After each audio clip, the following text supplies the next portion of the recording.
Hello everyone, how are you?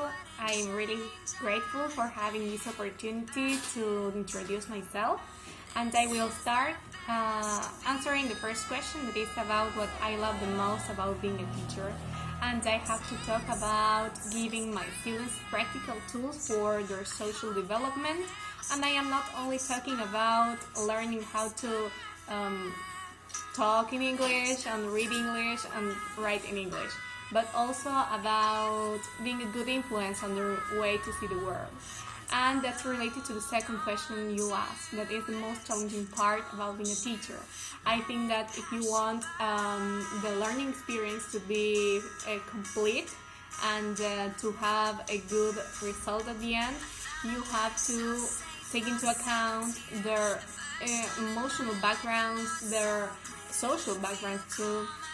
So you're not going to teach in the same way to a person, for example, who grew up in a city than the one that was growing up, that is growing up maybe in another in a vulnerable situation. So you have to take everything into account if you want a good learning experience for them. About learning a new language, I think that it's one of the most difficult things that I saw that in my students and also in my process is realizing that the syntactic and the semantic relation will be way different than in your language. And where do I realize that? For example, when they try to translate word by word things that are maybe slang in Spanish, and they want to translate that into English, and we end up with sentences that make no sense in English. And another thing that is related to their emotions is frustration. Sometimes frustration is one of our worst enemies. If we realize that once they commit mistake, they want to give up, well, that is an emotion that we have to teach them how to manage. About committing mistakes with students, I have to say that I don't remember any mistake that I have committed, but I realized that one of my weaknesses is that I want to become friends with my students, and although I am supposed to have a warm environment in classroom, I don't have to lose my authority or my presence in the classroom should be also related to authority. And sometimes I lose that because I'm too informal. So I realize that that's one of the things that I have to get better at. About my point of view about mistakes, I realize that they are not the end of the world, but they are, I like to say, the beginning of a new one. And what I do when my students commit a mistake is first making them realize the mistake and try that they by themselves realize where was the mistake and why did they commit it. And if they don't, well, that's where I will, for example, if the problem was a grammar structure, I will say that again, and I will show them the correct way to say that or to write that. And once that the mistake is corrected, I make them use that plenty of times so that they remember that structure or that word or whatever the mistake was. So the idea is, if they commit a mistake, they have to try to correct themselves on their own, and if they can't, I will correct them and I will make them use that plenty of times so that they remember.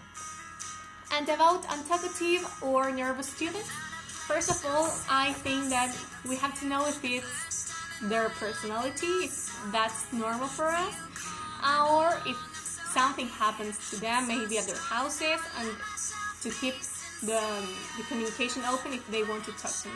So what I usually do is when we start classes to try to know each other, so that they know me and they know that I'm someone they can trust, and also for me to know them. That's useful for me to know them.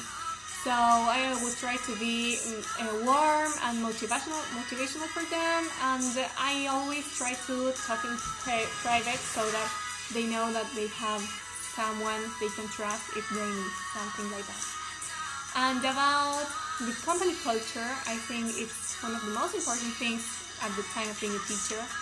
Especially, you have to be flexible and be open if you will have to know the dynamic of the group that it has already been working together.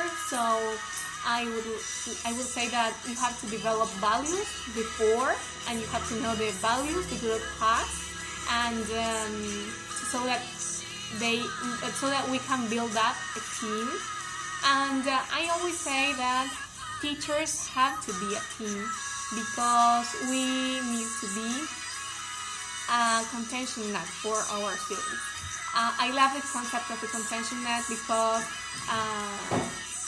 sometimes one of us as teachers don't have all the skills needed, or all the values needed, or all the abilities needed to help a student. So sometimes you are going to need, for example, listening activities that you don't know how to solve, or how to make our student solve. So you can ask a teacher, you can ask someone else, so that we can all collaborate and cooperate so that our students have a safe place, first of all, and also a complete learning experience.